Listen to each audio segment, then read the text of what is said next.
There we go. There it is.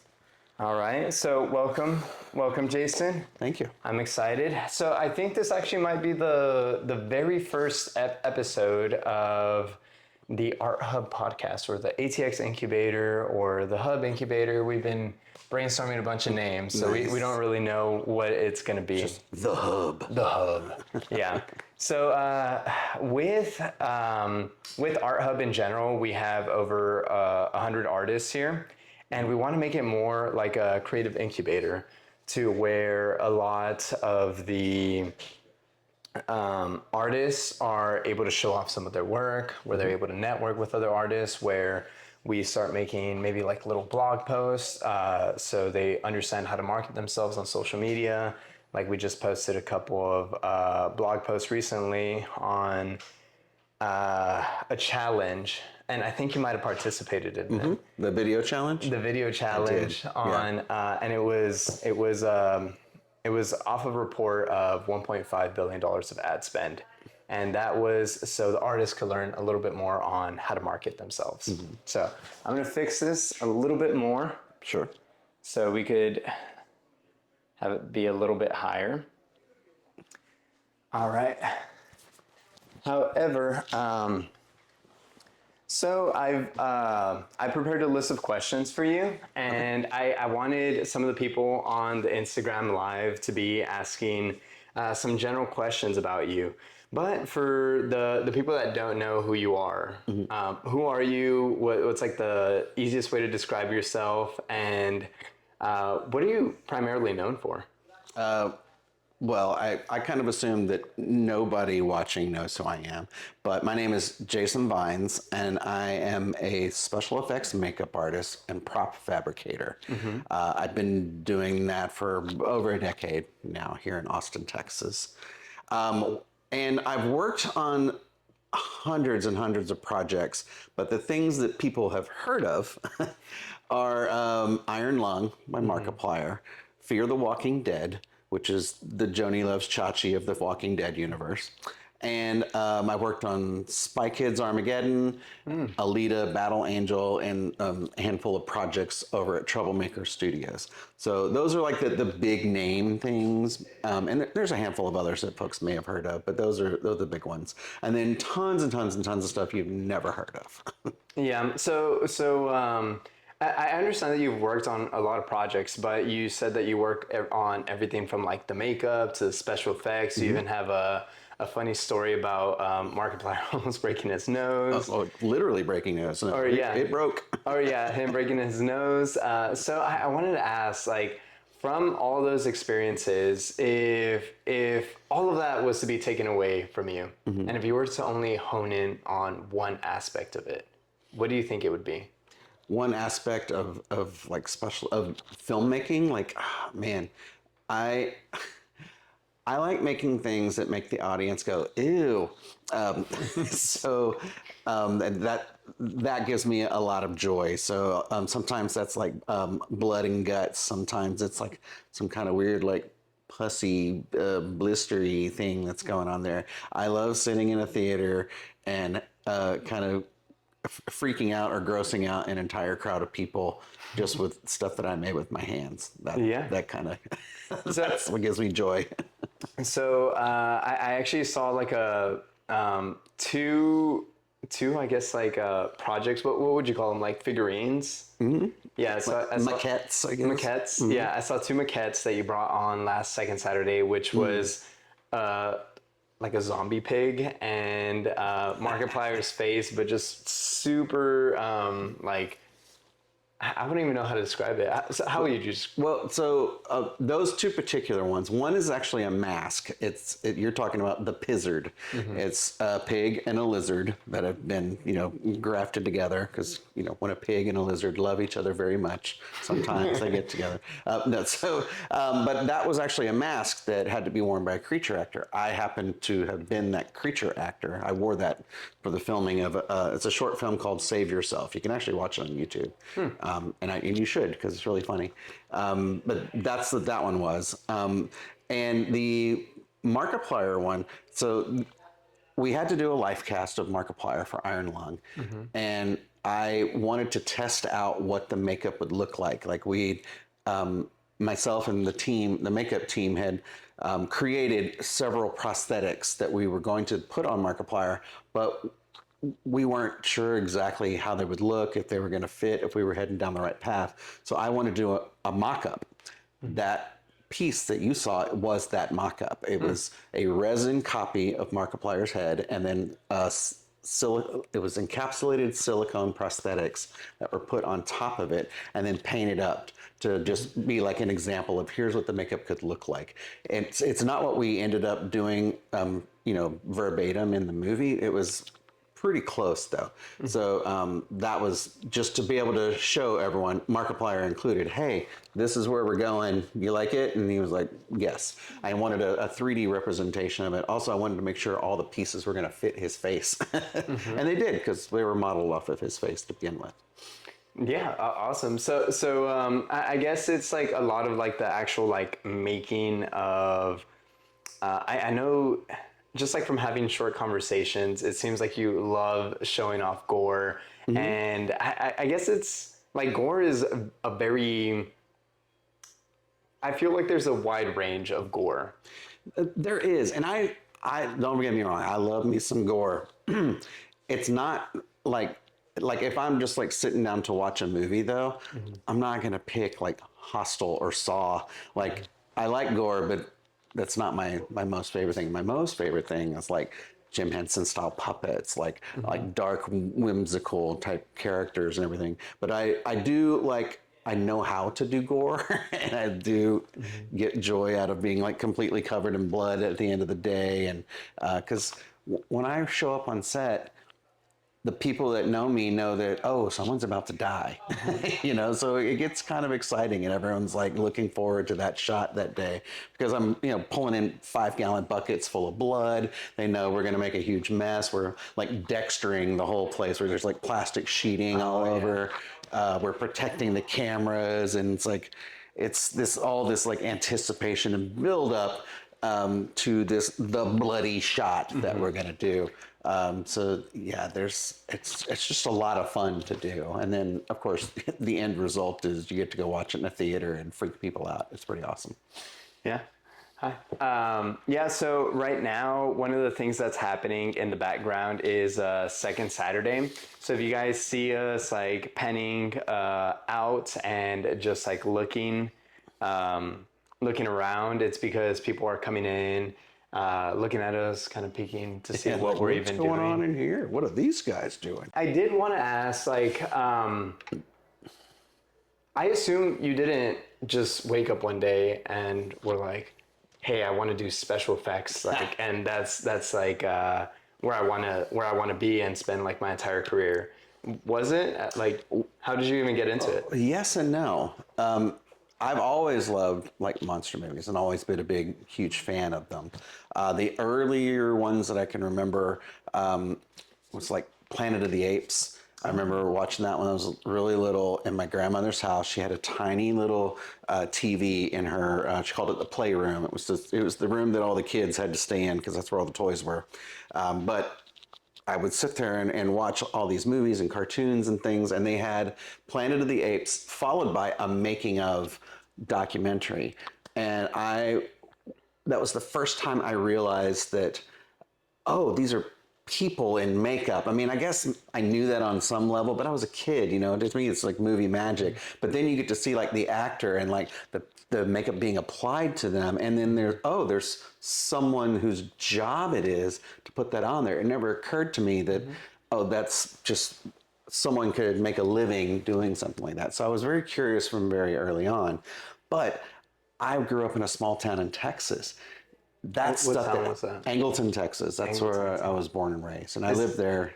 Where? So it's south of Houston. So if this is Houston and this is Galveston, Angleton's right here. It creates like this little Orion's belt. Okay. So it's about 45 minutes from Houston and about 45 minutes from Galveston. We're kind of right in the middle, near the coast. And they don't make movies there. So it just never occurred to me like that was something I could do. So I moved to Austin after I graduated and was trying to do, the right path that had been beaten into my head since I was little. You go to college, you get a job you hate, you work it for 45 years, then you retire and do the fun thing you've always wanted to do. That was the path I was on. And I was kind of miserable. I was doing web design. I'd been doing it for 15 years. And I'd been making the same website over and over and over again. I started website design in 1999. Wow. Like, this is like brand spanking new internet. This is when dancing mailboxes and you would show up to someone's MySpace page and all of a sudden music starts playing. I mean, it's like old school websites, right? I was 6 whenever I had a MySpace account. Yeah. Kind of funny. You were a tiny infant child. Yes. I probably should have not been on MySpace. Yeah, right. But I had done that forever. And there's actually it was a Facebook post that I made when I was 37 years old. I only know this because I actually mentioned being 37 in there, where I was like, I wanted to be the next like Lon Chaney. I wanted to be an actor who also did his own special effects makeup. That was how I thought this path was going to go. So, I was 37 and was like, I want to do this. I don't know how I'm going to do it, but this was me kind of just publicly stating that's what I want. I was manifesting before I knew what manifesting was. So yeah, I'd always wanted to do this, but I was so miserable working in that job, and I was like, I might as well take a chance on doing the thing I want to do, because you can be miserable at something you're successful at, or you can fail at something that makes you miserable too. And let me tell you, I don't know any rich web designers that just love their life. You know what I mean? It was a grind, and I did not like it. It did not suit me well after 15 years. So I took a chance on being a special effects makeup artist and just started doing it. And the more I did it, the more people wanted me to do it. Yeah. So that's how I ended up here. Yeah, and I'm assuming. Okay, so did you go to like UT, or when did you move to Austin? I moved to Austin in 1996, 96, 97, something around in that range. I graduated in 93. It was probably even before that. I stayed home for 1 year and then came up here, and there was a little bit of back and forth, but mid 90s, let's say. That's when I first moved up here. And I'm sorry, what was the rest of the question? No, I'm just trying to like put the timeline together. Yeah. So it's you grew up in a small town south of Houston, and I come from a small town, so I kind of understand that like you need to get out and spread your wings, flourish, and then you went to college. Did you originally study like web design? No, not at all. No, I dropped out of college. I moved up here because all my friends were going to UT. And so I moved up here to go to college. That's what I told my parents I was going to do. And I hated college. I did not want to go. It's like, I just got finished with 12 years of school. I don't want to do anymore. I was way more interested in partying, hanging out, and just kind of, goofing off. And so I dropped out of college. I went into the assistant management program at Foot Action to sell shoes. It was at Highland Mall before it became a college of all things. So anyway, I sold shoes. Decided not to do that anymore. Waited tables. Decided I didn't want to do that anymore. Became a restaurant manager. Really didn't like that. That's when I went into web design. 15 years later, started doing special effects. And then eventually it went from like, I do web design, but what I really want to do is special effects, to I'm a special effects makeup artist. And I'll tell you when the switch happened, I got a business card that said Jason Vines, special effects makeup artist. And that turned a switch in my head that I was like, oh yeah, you can just say you're the thing you want to be, and then people believe that. And that it totally worked. And it made a necessary switch in me to where I could just finally leave all that other stuff behind and focus solely on doing the thing I actually wanted to do. It wasn't easy, but it definitely made it to where I gave myself permission to take a chance and do the damn thing already. So it was just like a mental switch, like within titles. And I want to ask, like, I've kind of been in real estate most of my life, so whenever I think about switching fields, it's just like, oh, I think about like how to enter it, and I've thought about like how to enter like specific parts. So how did you like make your first swing at the special effects industry, or even break in and like initially? Well, the way I did it was so I was in a catch-22. It was like, I need a portfolio to get a job, but I need jobs to get the portfolio, right? So my idea was, okay, what if I create my own job and set up photo shoots basically with friends of mine? You can order foam latex prosthetics online, turns out. I didn't even know that was possible until MySpace. I saw a banner ad that says, you could do Hollywood style makeup. I was like, okay. And I clicked it, and yeah, you can order foam latex prosthetics and put them on yourself in your bathroom. And I did, the very first time I did it, I made myself up to look like the devil, right? I had like the long chin, the crooked nose, the furrowed brow, the horns, the ear tips, the works. Very similar to what's going on here. This is actually me in makeup. Oh, really? That's what this is. Yes. Yeah, I've always like wondered what I've never really understood the story because I have the sticker that you gave me. Yeah, the yeah. collectible sticker of the. This is the Jersey Devil, and this is from one of those early sessions. So my idea was, okay, if I need pictures of my work, then I'm going to order these prosthetics and put makeup on myself. I was really active in the improv community, and improvisers are giant hams. Like, they will take the spotlight anytime. So I had no shortage of people who were volunteering to have me put makeup on them. I put makeup on them. I also know a lot of photographers from that world. They would take pictures of the entire application process and the finished piece. I would then take those pictures, post them on MySpace, and just be like, hey, here's some cool special effects makeup I did. Just to kind of put it out there, like, hey, I want to do this. This is what I'm doing right now. Based off of those pictures, I get a DM one day. Hey, a friend of mine is doing a short film. He needs someone to make a bunch of zombies for him. You want me to hook you up? It's like, absolutely. So they hooked us up.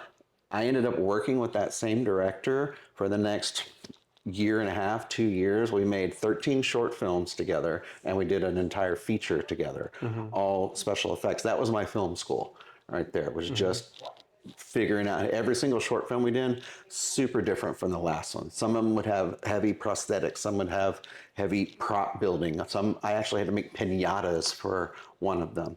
And then I was acting in some of them at the same time. And so it was, I really got to see all different aspects of the filmmaking process, at least, you know, from the special effects perspective. Hello. Hi. Do you want to ask a potential question? I'm sorry, what was your name? Nancy Wallace Brown. Nancy Wallace. So Jason was just talking about some of the early life, early career. It was my very first gig.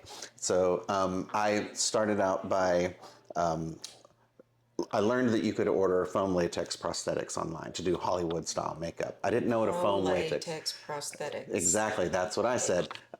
Because I didn't know what that was. It's the thing that you glue to an actor's face to change the shape of their face when they look like a demon or like a monster of some sort. It's the shape that creates like that furrowed brow, the nose. Like support.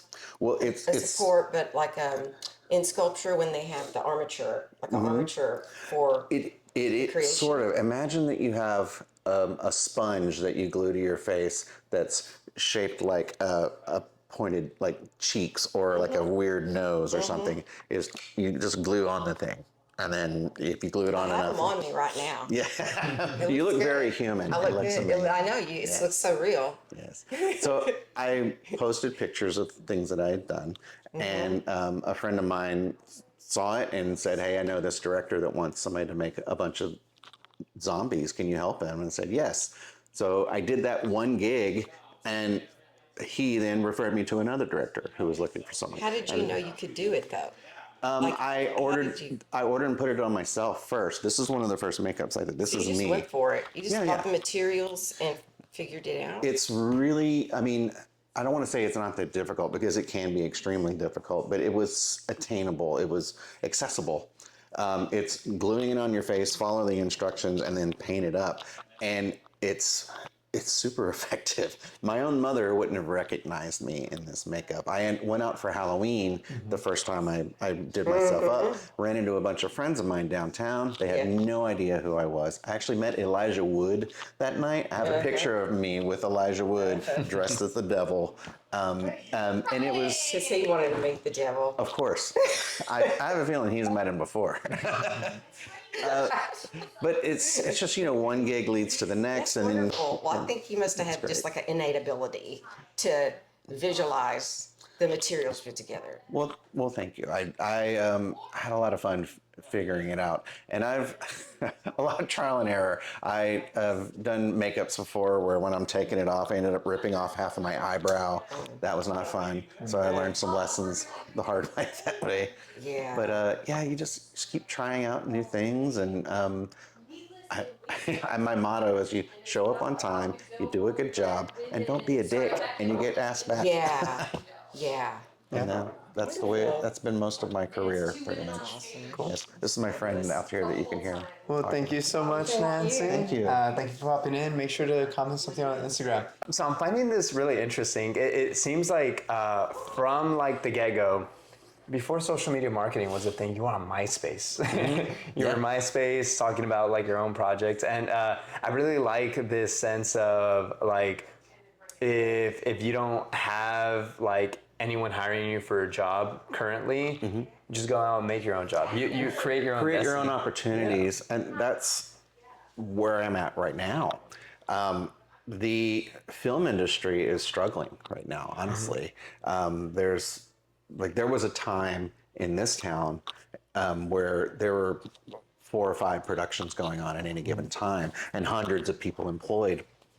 It's slim pickings nowadays. There aren't the big union projects that are happening right now.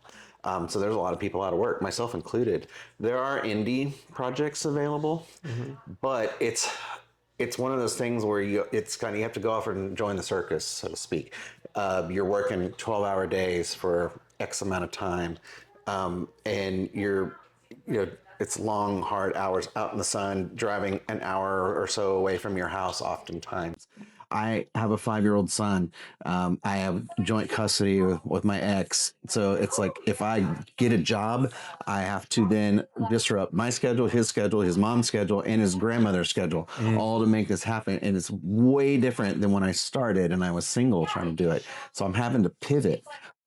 What do you pivot to when you've done nothing but special effects for the past decade? My resume doesn't look so great. My graphic design skills are stuck a decade ago. It's like I haven't been keeping up with the latest and greatest. So one of the ways that I've created my own opportunity is through the film Iron Lung. I've started making collectibles based on that movie. And you may have seen them if you stopped by my shop. I'm working on refrigerator magnets, of all things. Were they ears?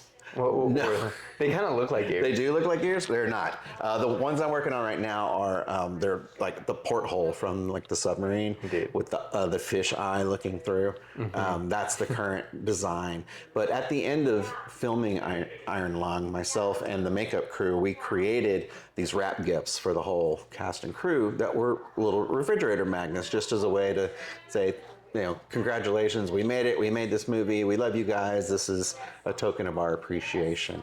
I showed that on social media. I was like, hey, check it out. This is what we made. Fans of Iron Lung were like, I want one. And I was like, well, I can't sell you these because this is for the cast and crew. But tell you what, I'll make some new ones. And so I made one, put it on Etsy. It sold out in 90 seconds and it crashed the site. Wow. Which I didn't think you could do, but it did. Like Etsy shut it down. And so that's how it got started. And then I was like, oh, well, this is something people are interested in. What happens if I do it again? And it worked again. And then I did it again and it worked again. And then I start making enamel pins. So I've created my own opportunity through the popularity of this movie that I worked on. It's probably not going to last forever, but you know what else doesn't last forever? Everything. So I'm looking for opportunities to use this skill set that I've worked so hard to develop over the years and not have to go like fill out spreadsheets all day or work in a job for 14 hours, you know, $14 an hour or whatever, you know, bagging groceries or something, or making coffee. Not that there's anything wrong with that, but I would rather do other things like make monsters or create art, you know. And I'm very fortunate that I've been able to pivot and do that for now. So I did want to ask. I feel like like you've worked on some very prominent projects, like Fear the Walking Dead, Iron Lung, and but I feel like you definitely didn't start there. How long have you been in special effects? And well, I'll start out with that. How long, like years wise, have been in special effects? So it's 13 to 14 years, like, you know, just between 10 and 15, I'll say. Because it's funny, whenever I pick a date, I'll remember something else I did that changes that date. I'm like, oh, wait, but I did this first. But 10 to 15 years or so. For about 12 or 13 of it, like taking it really seriously and you doing it as a job, not just dabbling. Yeah, and I guess like what were the introductions to like some of those projects? Like how were you able to land some of those gigs? Like, do you think there was anything that like really set you apart as opposed to like someone else that was like doing special effects? Well, there's not a ton of people that do practical special effects in this town. And like in LA, it's a totally different story. It's a lot of more competition and stuff. But there's also not like a gigantic demand for it. There's just enough to like support just a handful of people doing it most of the time. But the way that I feel like I got my jobs and I continue to get jobs is word of mouth and reputation. I can deliver. It's like I know how to show up and make the thing happen. I can make your movie better.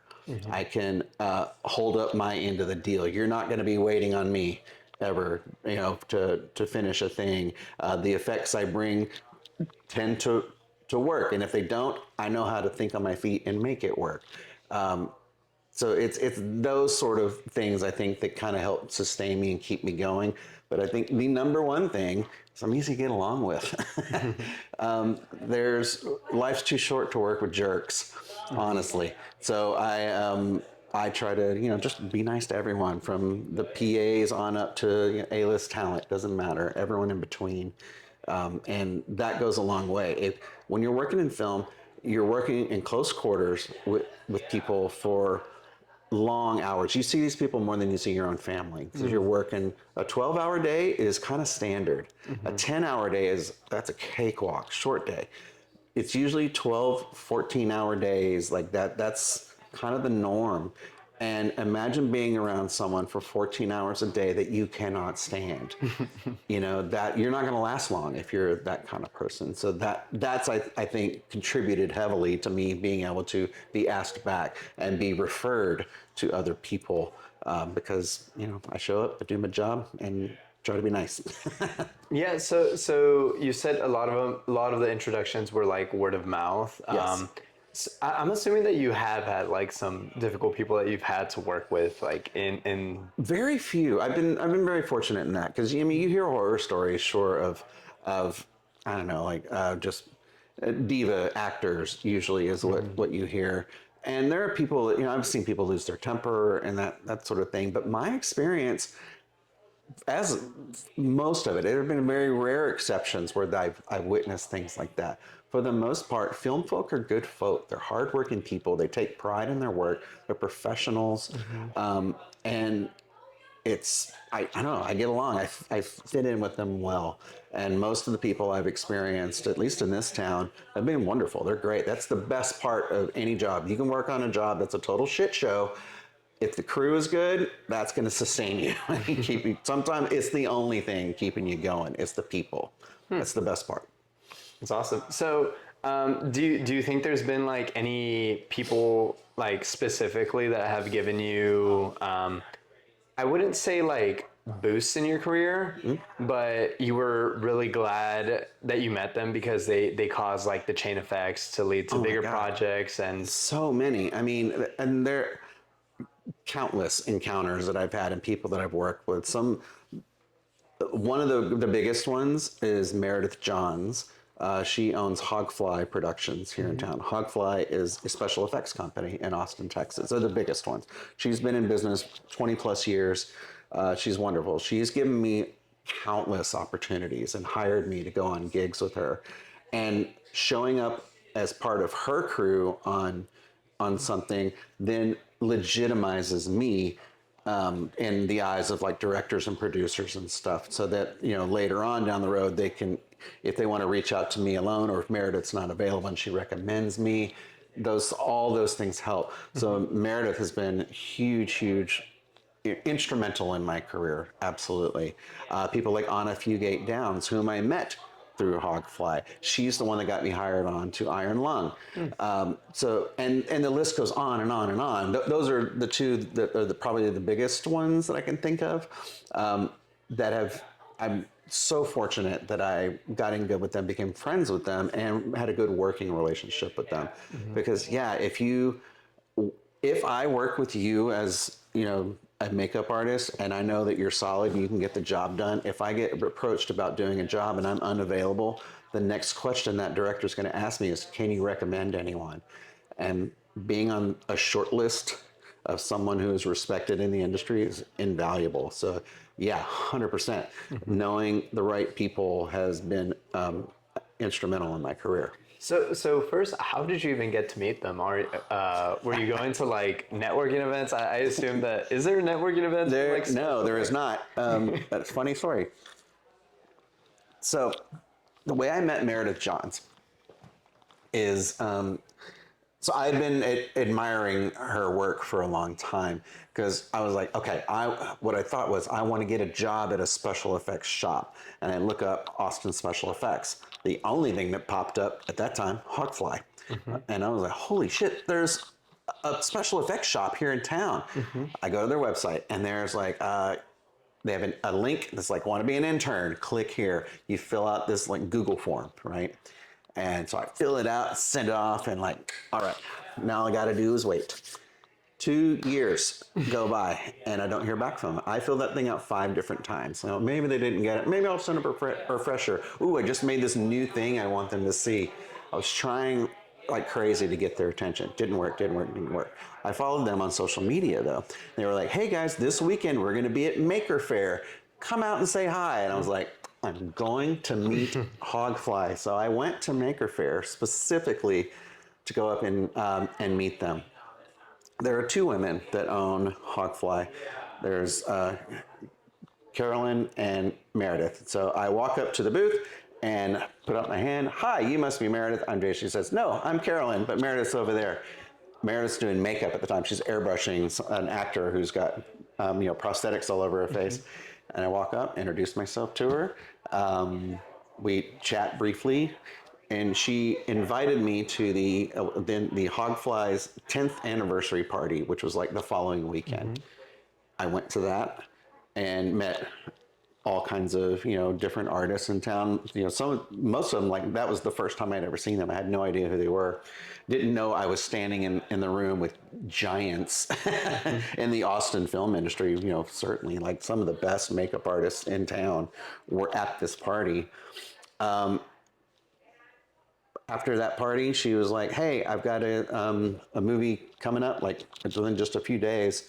If you're interested, I'll send you out on it. So I said yes. She sent me out on 1 gig.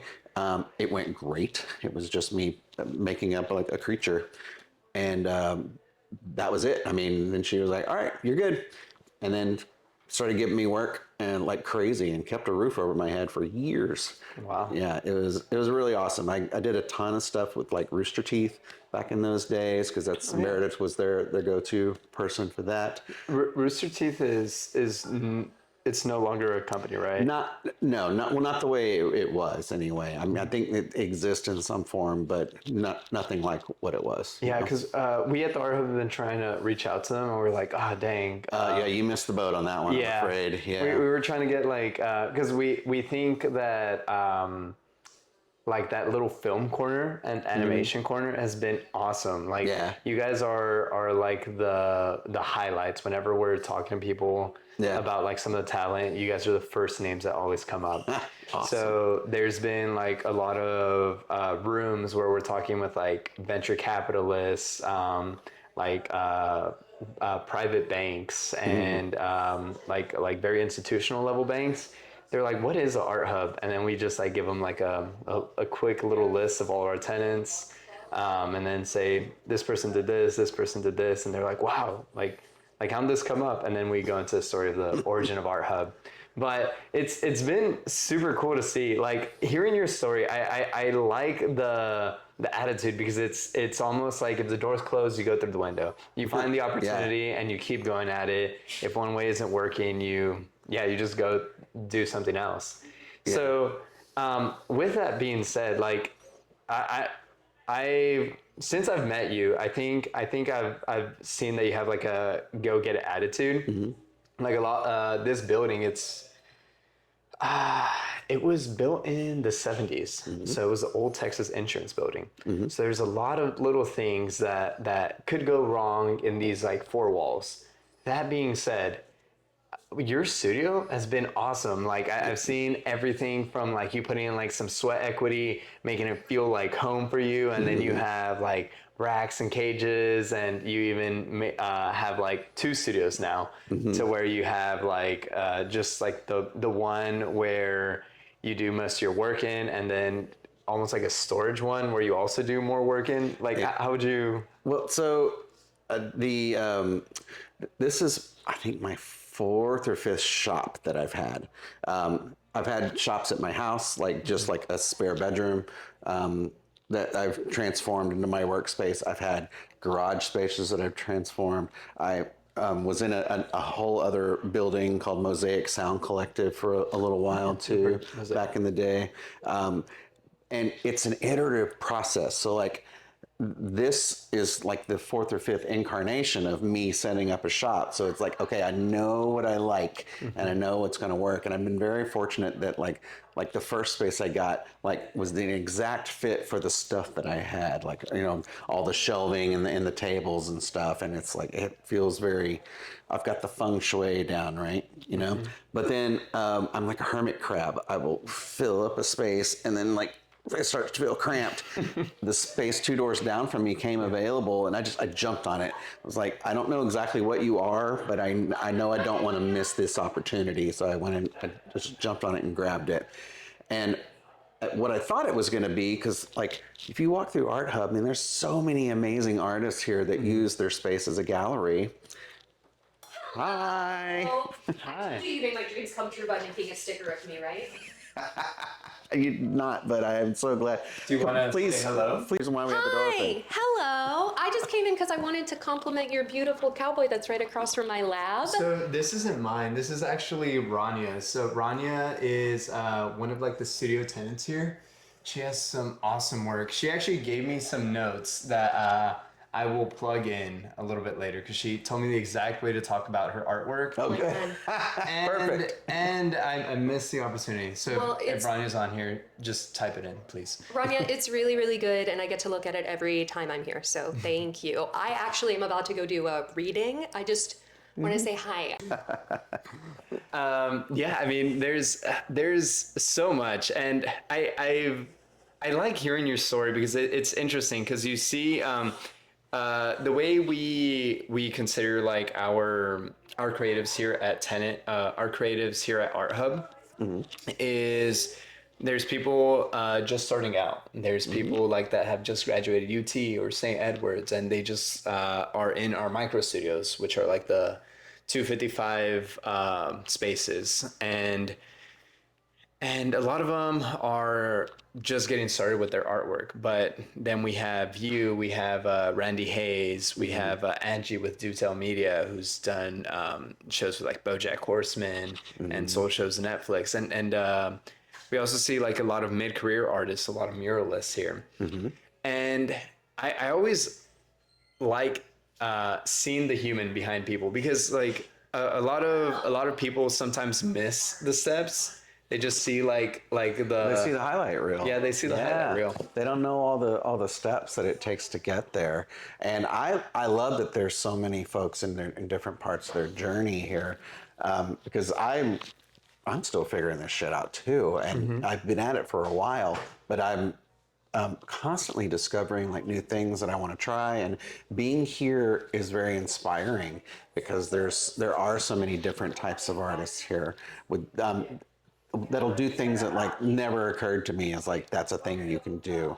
And I like also like having the opportunity to be that person for someone else and just tell them like, well, here's what I did. Your mileage may vary, but that's how I did it, you know? Because I don't know, I've never been big on gatekeeping or like trying to, I don't know, feeling like you're in competition somehow with other artists or whatever. Yeah, it's like grow the pie. Yeah, because I want to see the cool shit you make. Yeah. Like, and if I can help that out in some way, even if it's just going, good job, man, keep going.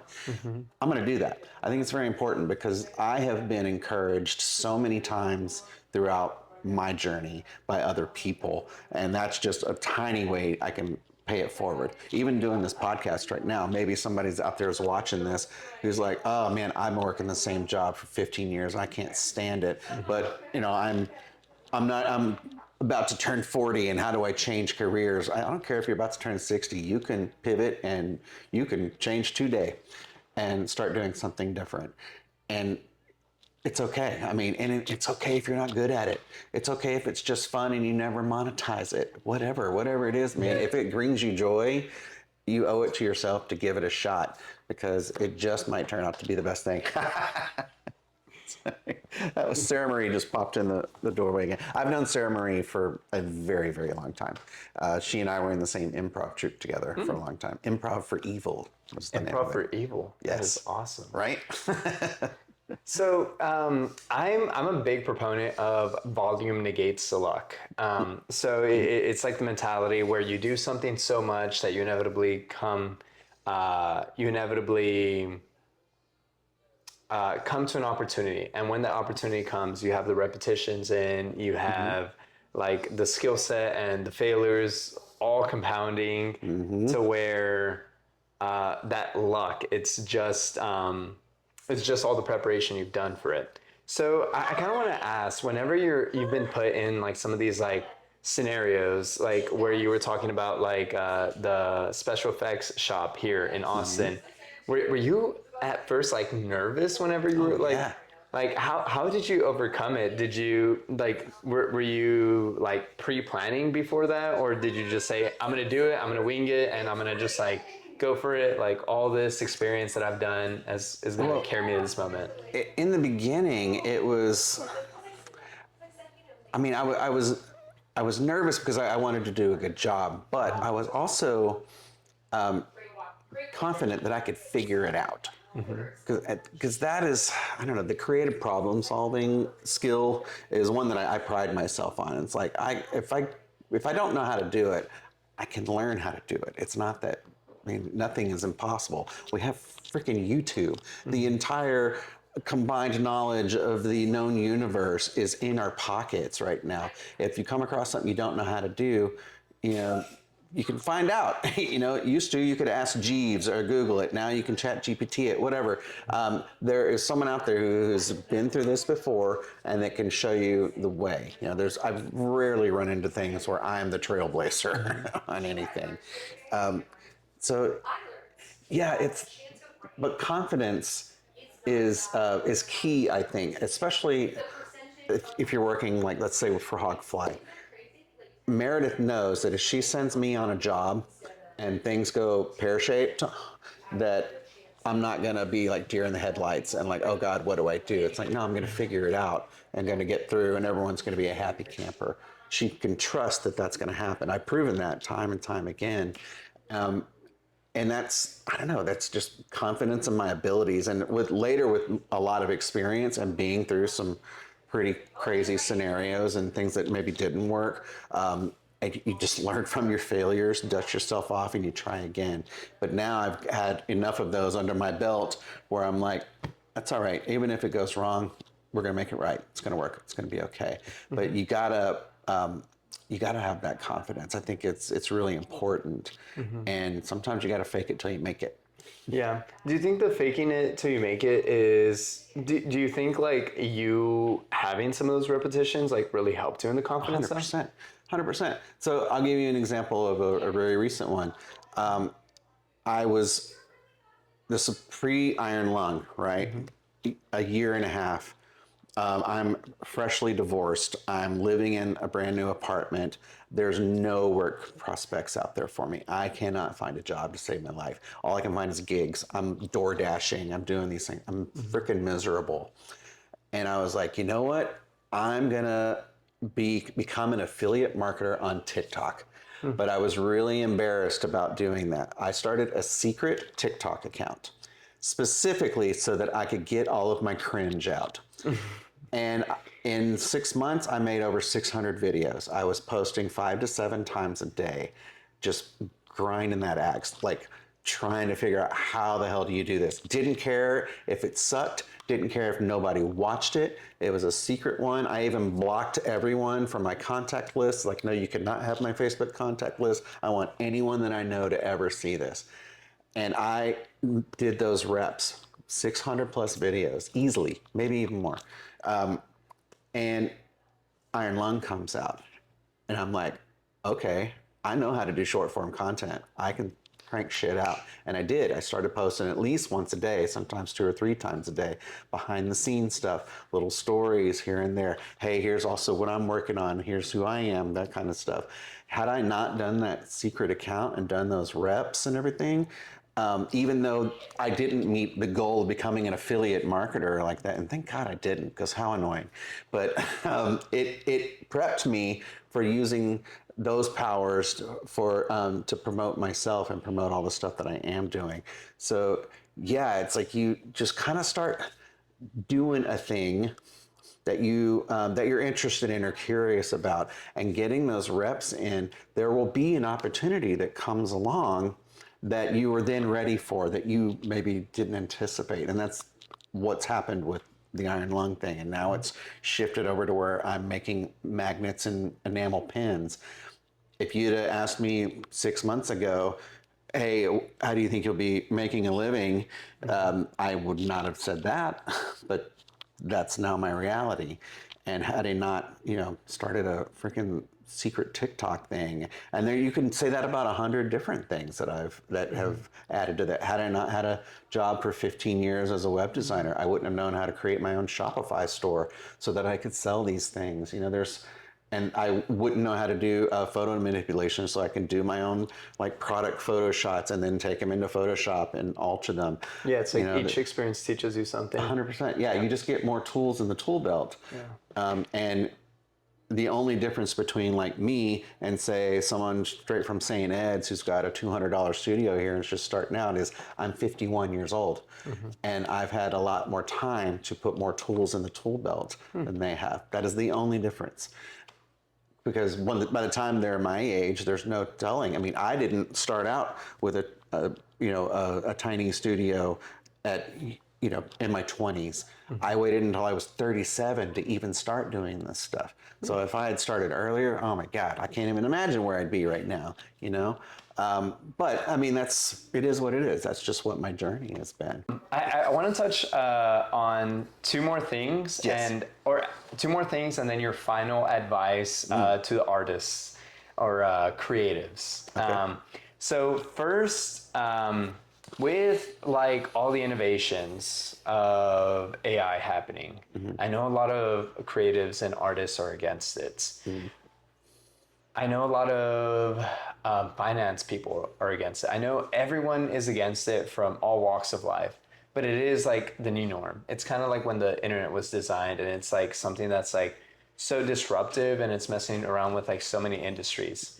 There's certain aspects of it that are not quite there yet and maybe not meant to replace art because AI will never have like someone's brain, but they could help like in business processes. For example, setting up a Shopify account, doing like SEO, doing like accounting for you and things of the sort. So with that being said, I know there's like a lot of pushback with like the new age tech coming in and like the old school way of doing things.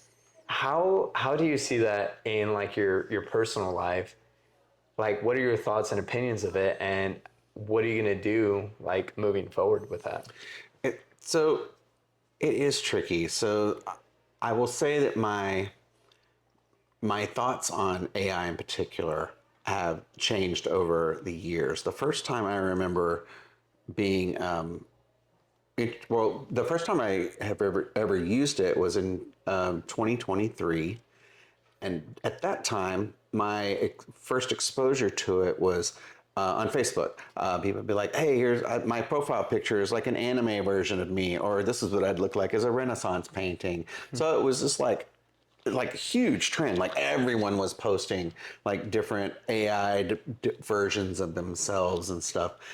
And it was way before I knew anything about like how damaging data centers can be and like how detrimental to jobs it could be and that sort of thing. So as like generative AI that's specifically meant to make art easy, I don't like it. And I don't use it myself because I don't know, I'm an artist. I want to make my own stuff. Even if it sucks, I would much rather have a shitty human-made piece of art than like a perfect AI drawing. But, you know, you do you, whatever. I'm not going to do it myself. Now, I also do think that the power of AI to do the things that I'm bad at, like accounting, or you know, if I need advice on taxes, or if I need like, hey, I need to put together a contract for this. Can you give me a template for that? That kind of stuff, I think it could be very powerful. It's like I want AI to like help me set up a grocery list so I can eat nutritious meals. And hey, give me some ideas. You know, a 5-year-old would actually freaking eat.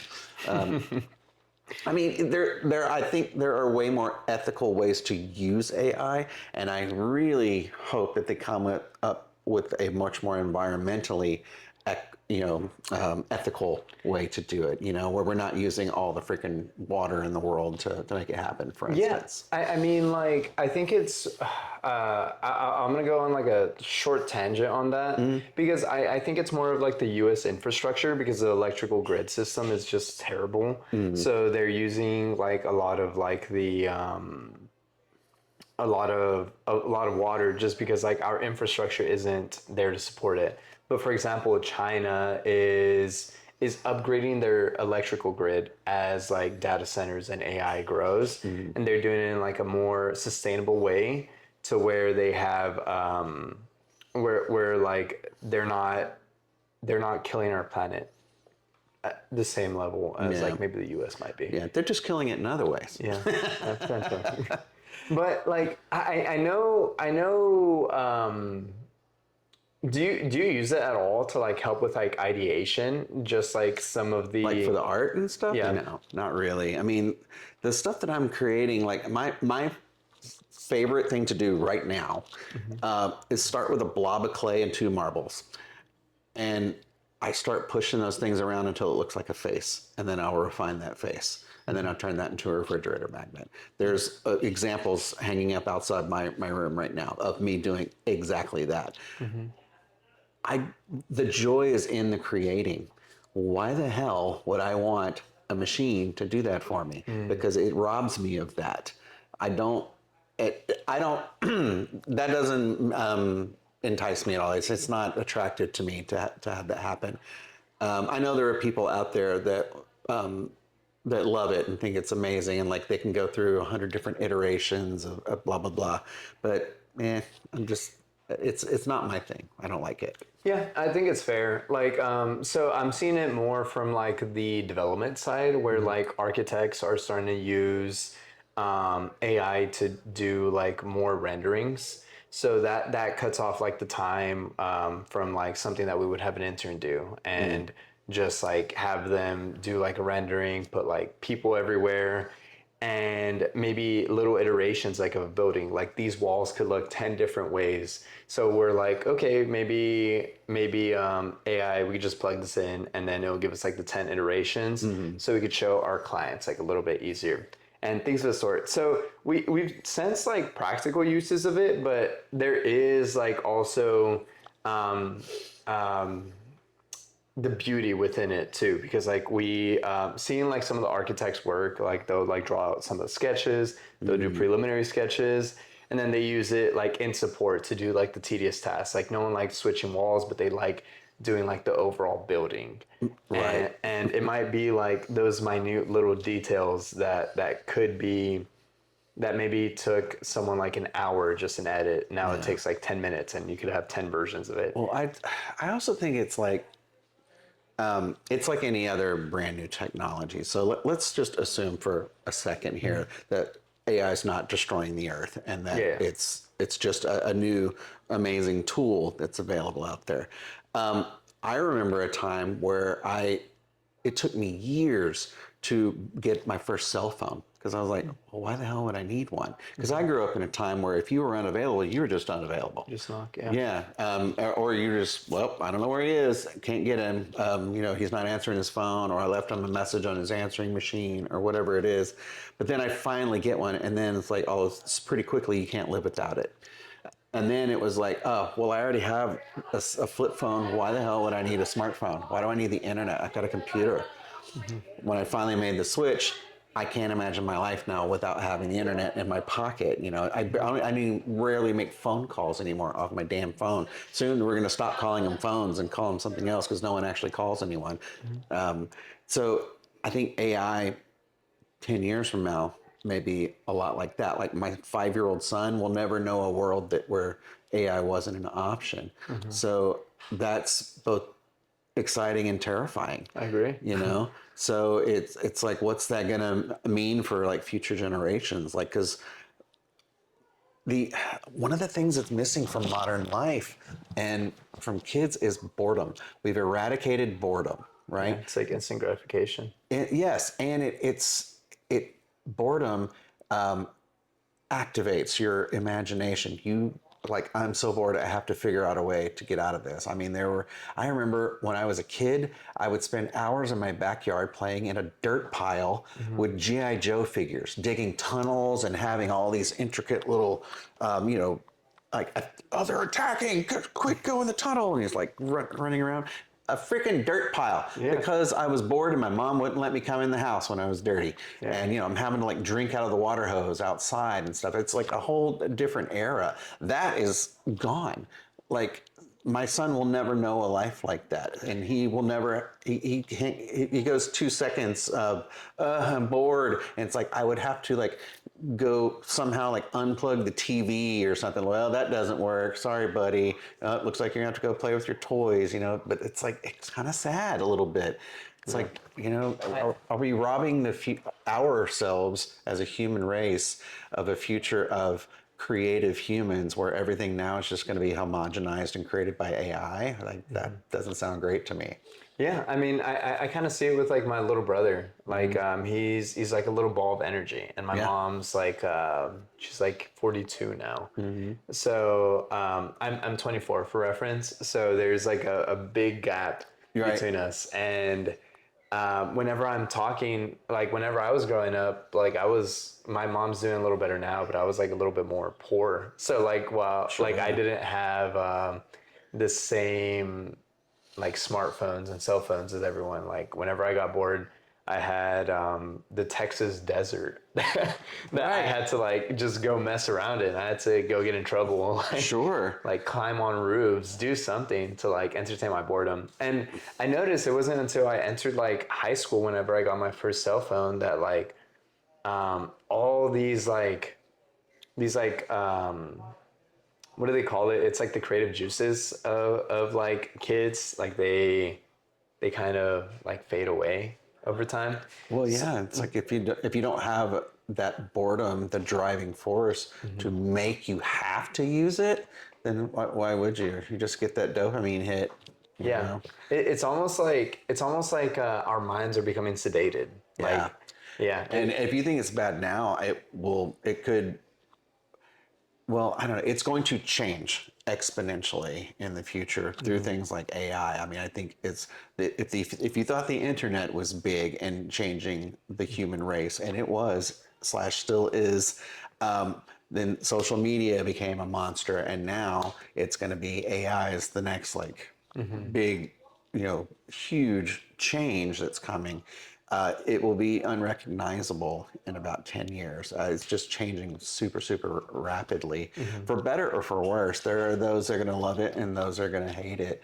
And I'm just hoping we can find a way to do it that doesn't scorch the earth, man. yeah, yeah. I'm excited for that too. I want to ask. Yes. So there's a lot that was covered. What are some of like the? Are you able to share any of like the current projects you're working on or future projects you hope to work on? Well, ish. Because as far as future projects that I want to work on, I still do want to work in film. It's at the moment, it's been few and far between, and it's mostly like indie things that pop up here and there. And I have to be very selective with those because, like I said, I can't run off and join the circus. So it has to be something pretty enticing to get me to disrupt several different lives to make that happen. But I still want to do it because that's making monsters is my first love. But as far as like stuff that I'm working on currently, I want to do more of the thing that I've been doing and even branch out into different properties, and even using the all the eyeballs that have been on me from the Iron Lung stuff to maybe raise up my original art as well. So that's kind of where I'm focused at the moment, is just keeping the Iron Lung collectibles going. Also going, hey, I also make this stuff myself, and maybe turn some of the Iron Lung fans into Jason Vines fans. So that's the current project at hand. Is trying to pivot that, because I know that the Iron Lungs stuff is fantastic, but it's not going to last forever. Eventually people are going to move on to something else that they're interested in and stuff, and I'll have to pivot when that happens as well.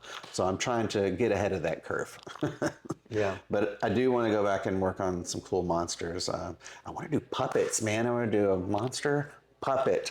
That's kind of a dream. So we'll like how big? I'm thinking like hand. like Henson style, Muppet size hand and rod is that's my jam. That's what I want to do. But I mean, I'm open to other ideas as well. Awesome. Well, cool. I wanted to ask the last question. What do you hope other creatives learn from you, and what do you hope to leave people with? That's a good question, and hard to answer on the spot, but I'll give it a shot. What do I hope other creatives learn from me? That you never age out of creativity. If you want to do something creative, don't feel like you're too old to get started, because you can start today. You don't have to be great at it, and you don't have to monetize it. Just do it because it brings you joy. I hope that people can. I give you permission. You have permission to follow your freaking joy and do the thing that you've always wanted to try. Go do it. And what I want to leave people with is not all art has to have a message. You can make something just because you think it looks cool, man. And that is all it needs. So anyway, I don't know. Make stuff. Send me pictures of it because I want to see it. And let's make some cool shit. Yeah. Cool. Where can people follow you and find out more about you? ATX Effects. If I'm on Instagram at ATX Effects.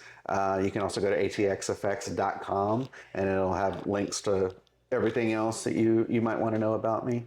But that's me, ATX Effects. Awesome. All right. Well, thank you so much, Jason. Thanks, Gabe.